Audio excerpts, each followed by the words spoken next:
On today's video, we're talking about moving to Connecticut from New York City. Stay tuned.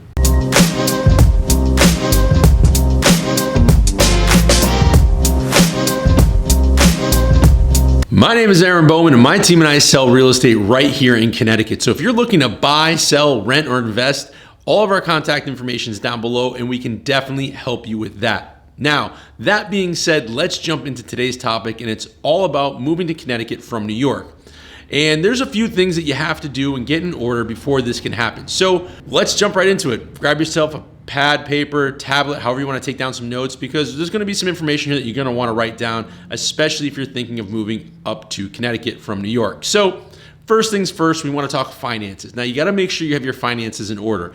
So that means making sure you have money set aside for moving expenses, down payments, deposits, inspections in the home once you find a home that you like.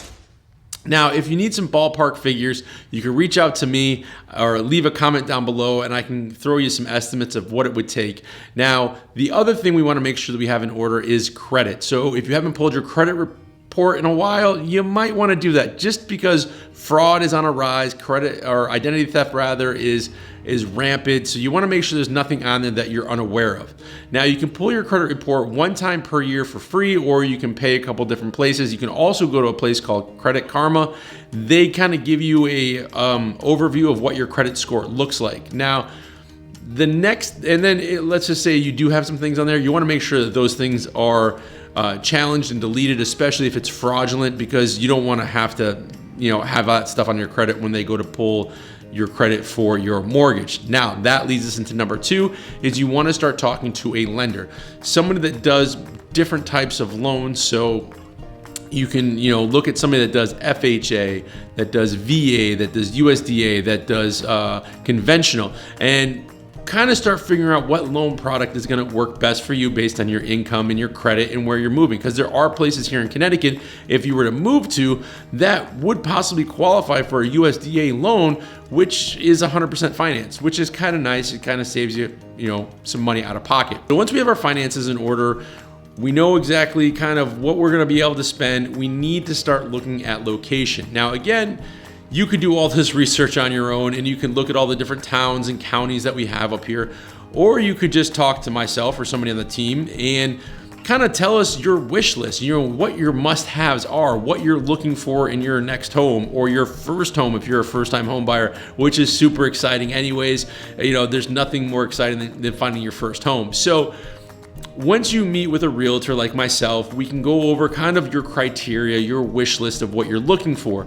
And outside of just knowing what you want in your home, we also have to think of your location of that home. So if you're going to be still working in New York City and you need to travel, you might want to consider Fairfield County.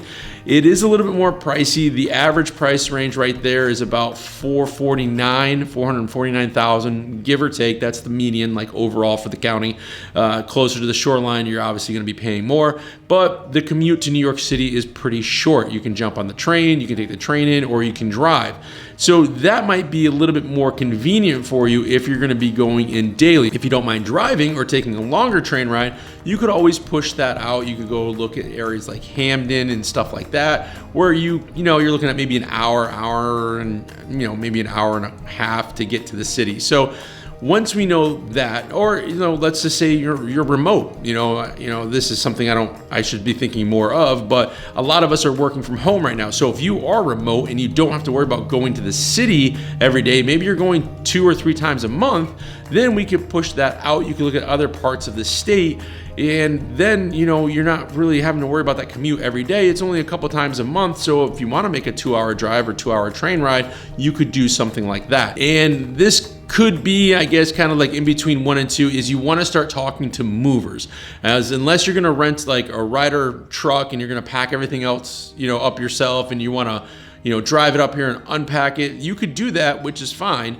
or you could hire somebody to do it. And then, listen, I don't like moving. I don't know a lot of people that do like packing up all their stuff, because if you're like me, when we moved into our house, or even some of my other clients that I work with, they buying one house and moving to another, or they're downsizing, or maybe they're buying their forever home, you don't realize how much stuff you actually have until you start packing. So consider hiring somebody. Talk to a couple different moving companies, because short moves could be $200 to $300. If you're going a longer distance, say over 100 miles, then you're looking at more of $1,000 to $2,000. So prices vary. It all depends. So make sure you talk to a few different movers. Now we've got the movers lined up. We know who we're going to use for a moving company. We have our finances in order.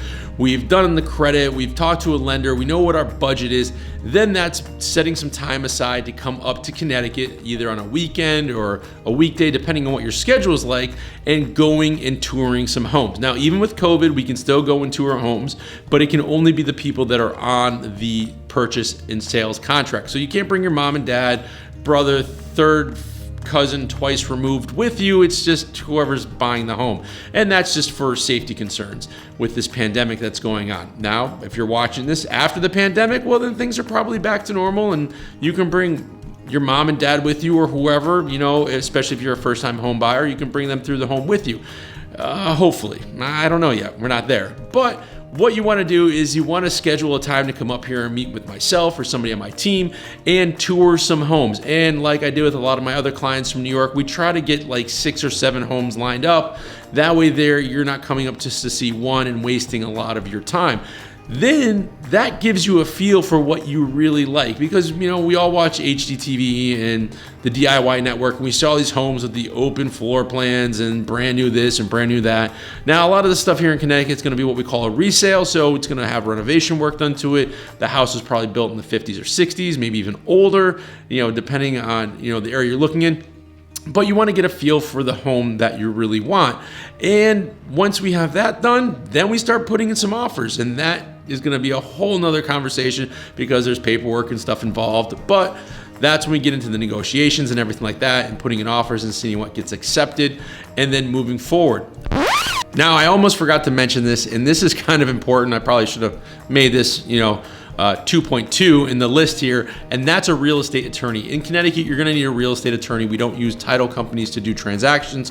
We use real estate attorneys. So that being said, we have a great one on our team. Her name is Shayna. She does fantastic work, and basically she's going to protect your interest along with me protecting your interest, to making sure that you get a house that has a clean and equitable title, and that nobody else is saying that they own it. There's a new thing out there like identity theft fraud. There's title fraud, where people are basically taking titles and saying that they own the house and then refinancing them or trying to sell them, and the actual homeowner doesn't know about it. But that's a whole nother topic. So like I said, the things that you want to have in order are the finances, the moving company, working with a realtor to find the location that you want, preferably me, and then also having that real estate attorney in your corner, because my job as a realtor is to put you in contact with a good lender, a good real estate attorney, to find you the home that really fits your needs, and then negotiate it for you, and making sure that your best interests are taken care of. Our fiduciary duties to you is basically what they call it.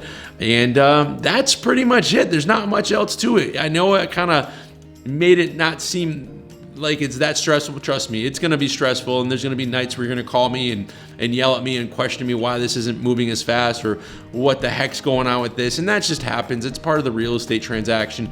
But we do this a lot, and my team and I are here to help in any way that we can. So again, leave a comment down below. Looking forward to talking to you if you are thinking of moving to Connecticut from New York, or anywhere for that matter. But right now, a lot of people want to get out of the city before there's another lockdown and things like that, and really be able to kind of kickstart their life over again, because they're feeling trapped in their apartments and stuff like that. And a lot of things are being shut down in the city currently while I'm taping this video. So, again, if you're watching this in the future, well then, hey, things might be a little bit different. But again, thanks for watching. I'll see you in the next video. Have yourself a great day, night, or weekend whenever you're watching this, and we'll talk soon. Peace.